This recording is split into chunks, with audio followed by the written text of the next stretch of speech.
nấu nó phải muốn gì nữa tuần gì lo sắp lại nữa chụp phong gì nữa lo sắp lại lúc sau đó ô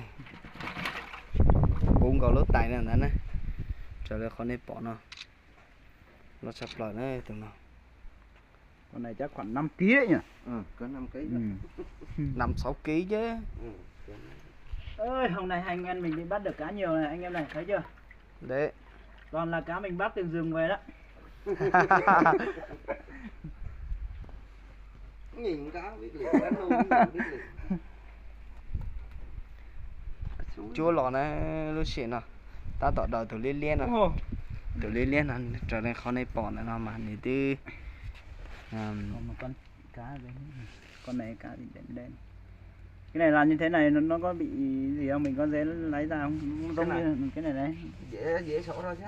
Sợ nó bởi vì nó lưới mà. Sổ ra chứ. sổ ra cái lưới này nó có rách không chú? Nó rách chứ. Rách hả? Rách chứ. Có lớn này là nó rách hết.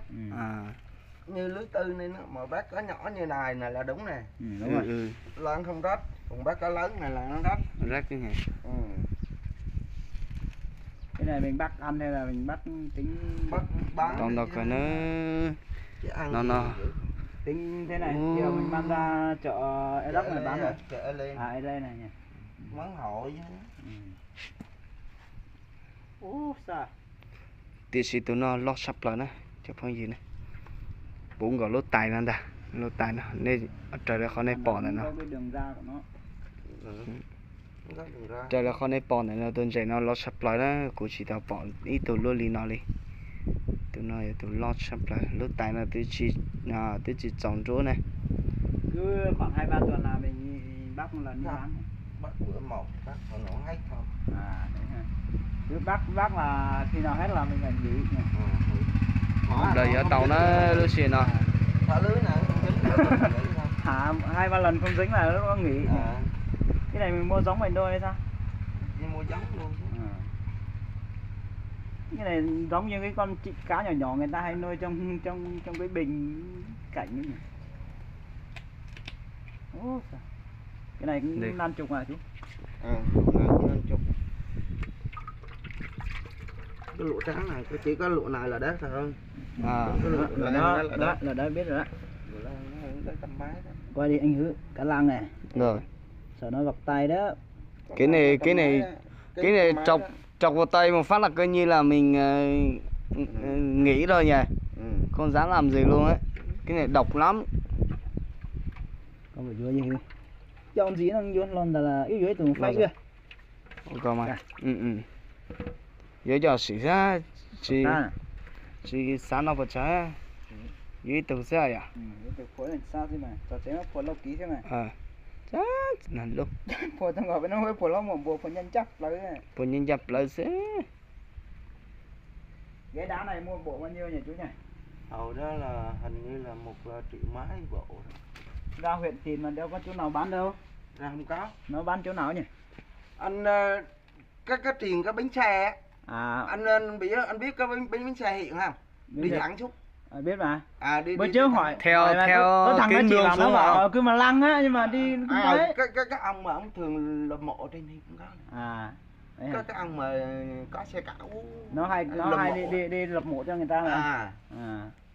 Là cái đó mà trừ ông mua không, ngay chỗ cái chùa chỗ này ngó qua có cái thằng nó cũng có bón qua đường này tắt bên mà kia cổ không phải giống như đây, bộ kia thì có thể là khả năng rẻ tiền hơn.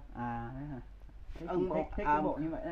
Bộ như này thì không phải ra thầy chỗ này là bộ khác, phải ra huyện đây cú cho bay sai chọn giày nó đi nó sẽ nó xí nó một chiếc cú cho bay một sai ý cho to vậy đi bên phong hải này à tao này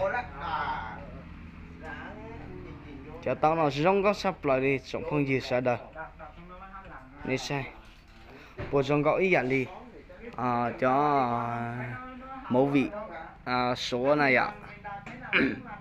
Mẫu vị số nè. Wow, trông có thịt tia lên luôn. Lúc nào nè. Trông có thịt tia lên lúc nào nè. Nó.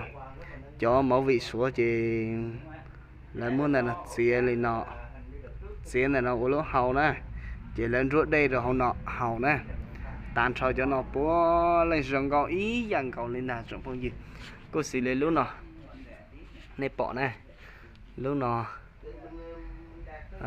nhờ trở đi mẫu vị là u nó chỉ là xía này nọ nè là xía lên nọ trên nó giờ lỗ hầu nó hậu chỉ lên chúa đây hậu là tuổi li nó hậu đây nè trời đất ơi này bọn nó chỉ nhiều tuổi li nó chỉ hậu đây rong có cái kia lên cho tao nó nè xử lý tên luôn nó cú rong có gọi lên nè rong có tít tia lên luôn xin anh nó nhà bấy bỏ cho tao nó mà ơi hai cháu bấy chụp không gì nè cú bỏ cho tao nó chỉ thời rõ này thời rõ nó từ sọt trong tại ta từ chính giờ nó là lúc trẻ từ vừa rau cho một bún bùa nó chỉ mà đi từ sọt trong nó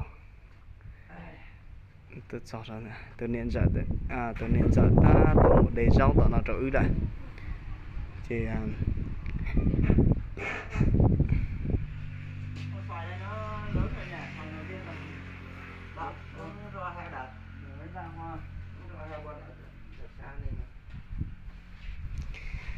chỉ nó nói từ chọn này từ chính giờ nó chỉ nếu mua cho tao hả ta toàn tình vậy nè đã bắt cá đây này đấy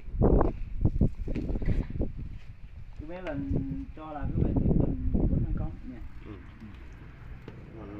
rồi tao có nó lục bắt tao nào trước nữa ấy nhỉ trước nuôi nhiều lắm giờ bún cầu heo bây giờ bún cầu lúc bắt tao là chỉ tao bún thì gì này tí còn cái đất bún cầu hậu cá nữa miền Nam rong tuyệt tiền lên lô chỗ này dây nó mà lo cái kia đi dây chia nó cho dây nó chia rồi rong lên nó chia cần cầu đi cho con này bỏ nào mà rong có tuyệt tiền đấy nó đây là mình vô làm trong cái khu nào nhỉ trong hay đi làm trong kia không rong lên nó thì chỉ tao tổ này còn cho này rong lên nó thì chỉ tao tổ này quê đâu quê chú đâu quê Quảng Nam Đà Nẵng